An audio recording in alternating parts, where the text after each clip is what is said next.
kamusta naman yung roofing namin? Maganda. Yeah. Clashing. Unang-una, sir, kasi naman long span talaga yung gusto ko. Which is nasunod naman walang putol. Oo. Then yung cladding. So maganda yung pagkakagawa. What's up mga kababang? Welcome to Caspar Roofing Channel. And for today's video, nandito nga tayo ngayon sa naging project natin kay Ma'am Anchua para lang i-final ocular natin yung installation ng roofing ng ating mga workers. Para medyo mas mapanatag tayong lahat, di ba? Pero bago yan, syempre, let's don't forget to like and subscribe because it's time to breeze through.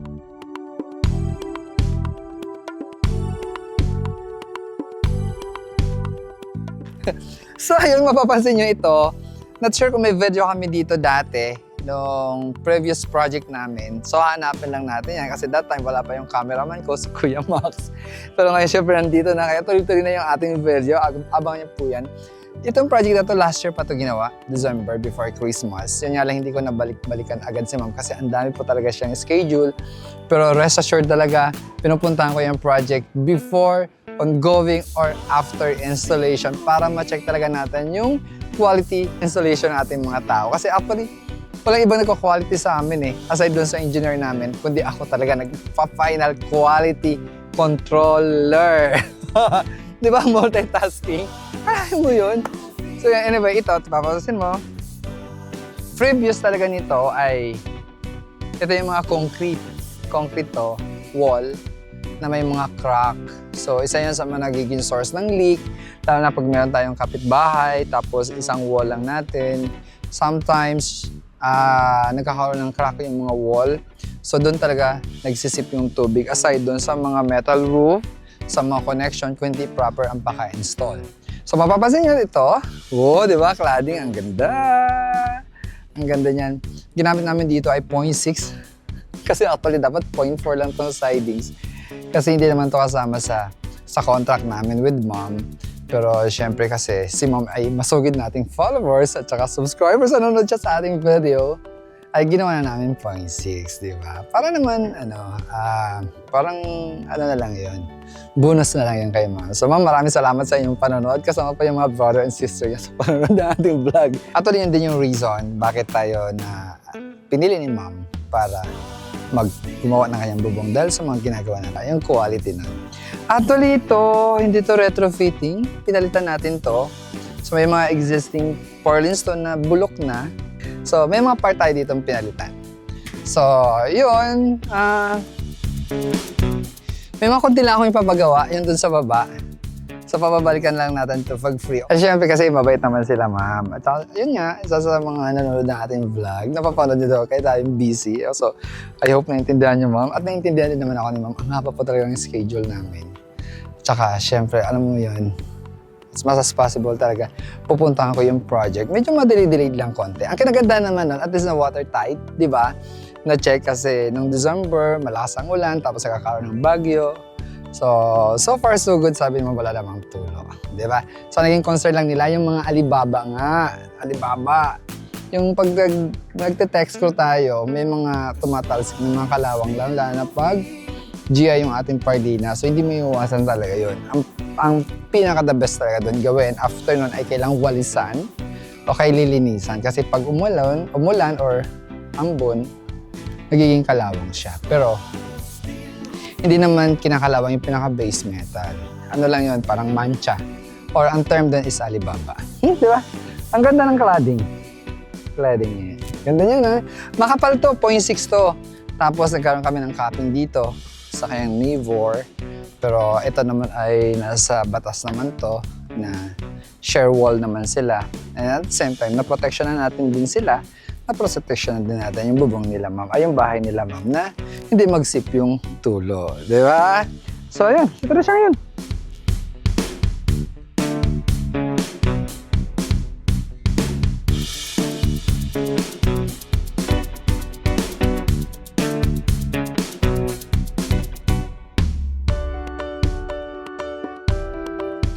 Ay, naka-vlog. Ay, Ma'am, oh.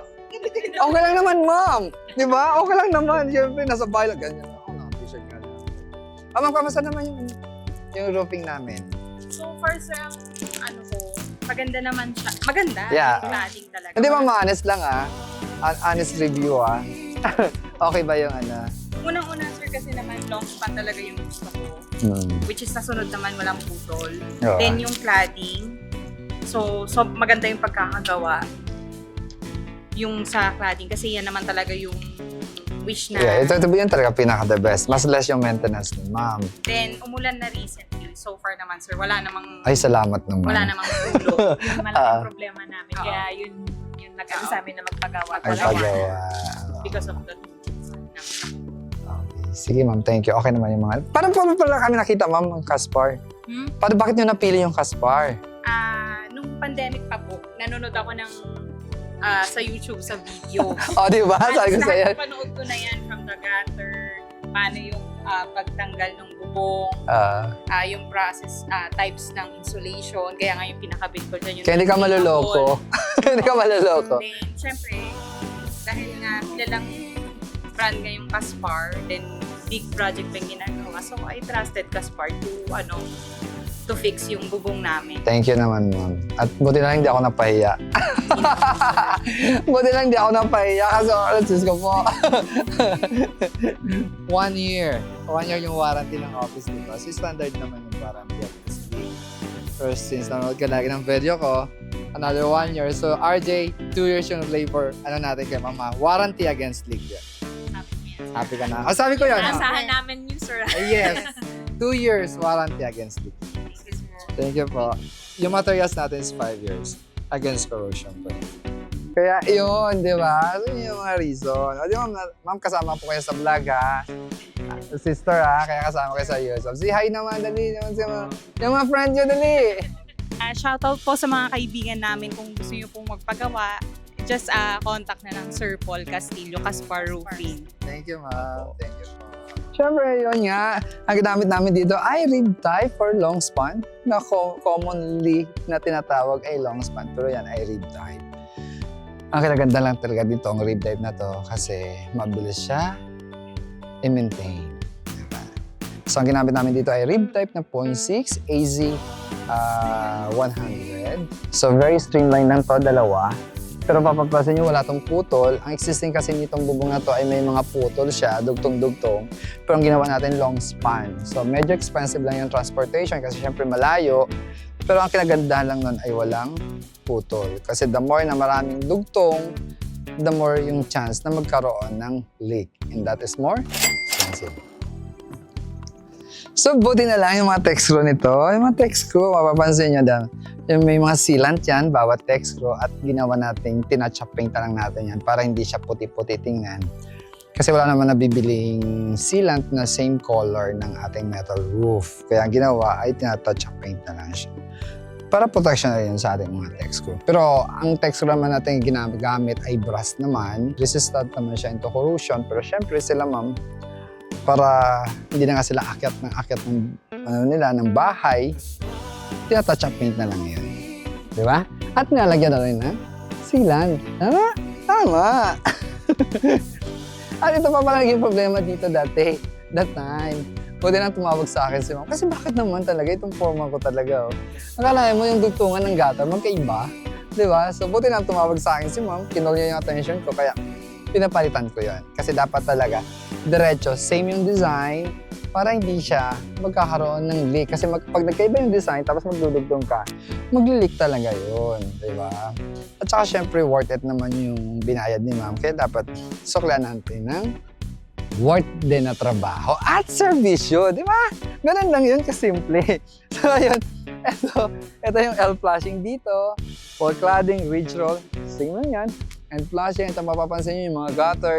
Ilagyan na namin yan ng screen, di ba? So, ang tawag namin dyan ay trash trap.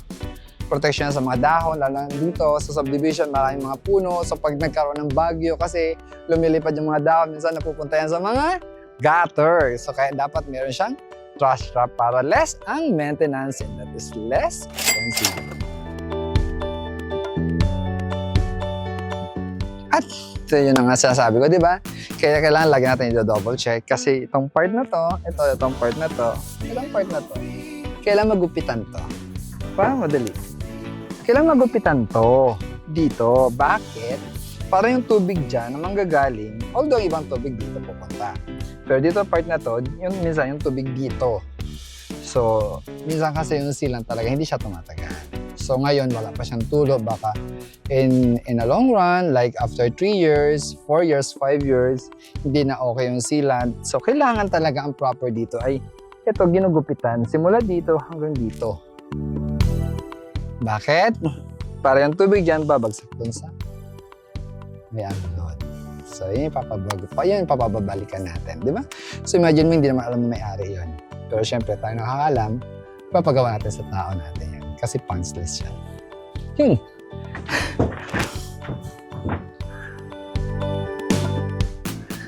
Okay, diba? Gets mo? Gets ko. Kailan pabalikan yan, ha? So yun, dyan na nga nagtatapos yung video nito at maraming salamat sa inyong pagsama. Again, I'm Paul Castillo. And if you want to learn more about roofing, please visit www.casparroofing.ph or Caspar Steel Roofing Incorporated in our Facebook page. And remember, if you want strong, durable, and built to last, all you have to do is press the roof.